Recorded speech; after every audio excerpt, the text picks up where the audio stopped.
आज के क्विज पर बात करने से पहले आज के दिन की मुनासबत से कुछ गुफ्तगू कर लेते हैं।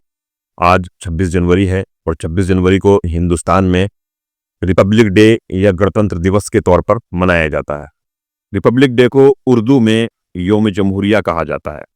ये दोनों ही लफ्ज़ योम और जमहूरिया अरबी ज़बान से उर्दू में आए हैं। योम के मानी दिन के होते हैं यानी कि दिवस, और जमहूरिया कहते हैं डेमोक्रेसी को, लोकतंत्र को, रिपब्लिक को, उसको उर्दू में जमहूरिया कहा जाता है।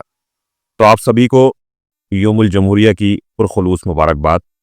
जहाँ भी रहें खुश रहें, अपने आसपास का माहौल खुशनुमा बना कर रखें और अपने साथ वालों के लिए हमेशा रहमत बनकर रहें, जहमत ना बने।